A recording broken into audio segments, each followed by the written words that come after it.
Hello everyone, this is Dr. Shijun Wang from Weber State University. In this series of videos, I'm going to perform for you all the 24 Chopin Etudes and also share with you my journey learning these difficult pieces. Today we're going to explore the first one, Opus 10 number 1, one of the most difficult etudes in the set. In order to perform this in a very high level, there are three things we need to achieve. Number one is the speed, the velocity, of course. Number two is the power. This is one of the only pieces that Chopin ever written that never marked a piano in it. Right? The only markings we can find is forte and accents. So this is one of the biggest sounding etude. And number three is of course the accuracy. It's very, very difficult to play these without any mistakes. In a way, the modern industry recording really set us with us an impossible goal to achieve in live concert setting. Let me start with point number one, how to play this piece, or how to finish this piece without sweat or without getting too tired.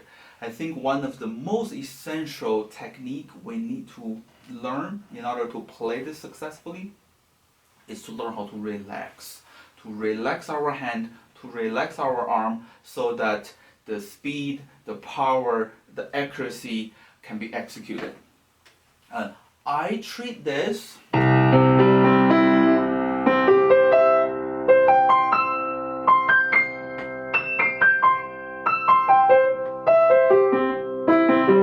really break these into 4-note groups, the 4-note being in the same hand position.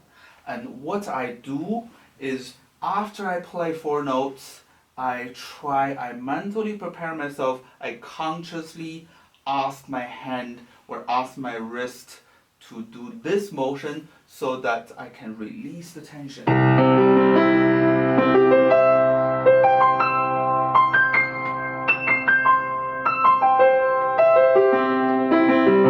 I am sure many of the piano students in their piano lessons, the teacher told them, oh, your wrist is being too high, or your wrist is being too low. And honestly, I do not know which one is worse, too low or too high, but the only correct wrist position is when it's moving, right? When your wrist kind of froze to one position for too long, that's telling us, oh, your arm is tense. Right? So the later part of the piece probably will be in poor quality if you started this motion. So always remember to do this.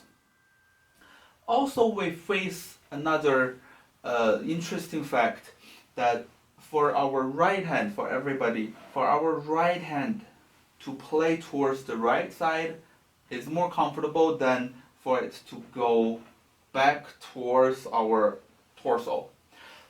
This is kind of the similar reason why pushing is more powerful than pulling. So we want to keep in mind that even when we're playing towards the left side, we're still using the pushing gesture, which means we have to come back maybe a tiny bit more towards the left side so that we can keep pushing. And the second point that I want to make, that how to play this with a lot of power. As I said before, there is not a single section. There are some diminuendos, but never an indication of softness, of piano. But our right hand only has single notes, right? It's broken chords, it's large interval arpeggio, but there's never like 2 notes or 3 notes together. And how do we achieve power? I think the principal idea that everybody has to keep in mind is that we cannot use our fingers to initiate this motion. We have to apply the weight of our upper arm, our forearm, and even our upper body. And how do we do that? I want everybody to imagine you pushing a very, very heavy wheelbarrow. There's like a lot of weights on it, and as you push it, you of course keep the balance, and you also keep a certain speed, right? When it's faster, it's easier. And you see this track that it leaves because of this weight. I want you to feel like you're pushing this wheelbarrow with your fingers. And of course, by playing this is way harder because we not only have one wheel, we have 5 fingers to pass on this weight. So always keep in mind your body needs to help your fingers instead of staying still. Okay. The next point I'm going to make will help the accuracy a little bit. As we know, this is very large interval, very large stretch of our hand. But I want everybody to keep in mind that once you find the correct position, the fixed hand position of the correct chord, it's very, very secure.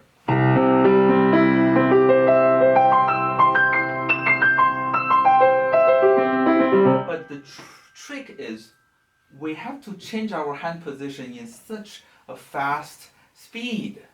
Okay, so I think a very helpful exercise is for us to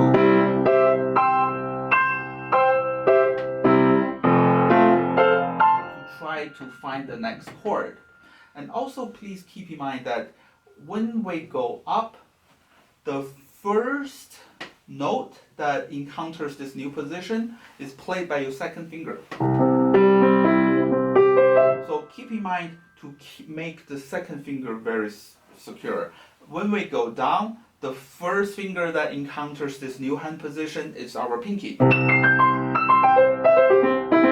So make sure you keep special attention on the pinky. When we go up, then between the first and second finger will be facing many varieties of intervals. So the first measure being a fifth, third measure being a sixth, the seventh measure being a fourth, and I believe there is a seventh later. Measure 23, it's a seventh. So we have to be very mindful of how we find this correct interval. When we go down, the fifth finger is facing the support issue. So many times we find the right position, but because of the fifth finger being very weak, very short, not as powerful as the others, sometimes we miss notes because we did not have the proper support. So be conscious of supporting the weight on the pinky. One other trick, when we get to this section with many black notes,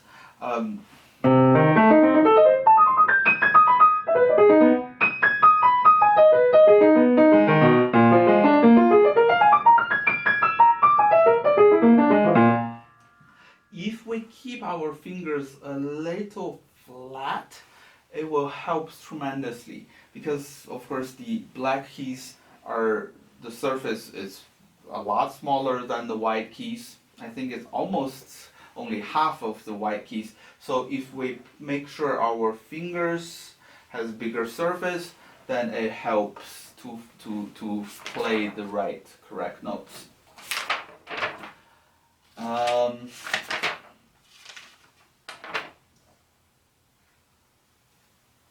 I think that's all I want to share with this piece. I hope this helps you to play this with a relaxed arm, also with a lot of power, initiated from your upper body, borrowed from your own, and also the accuracy, making sure going up, you nail the second finger, which is the beginning of the new hand position. Going down, you nail the pinky. In the next video, I am going to play and share my my solutions for Opus 10 number 2.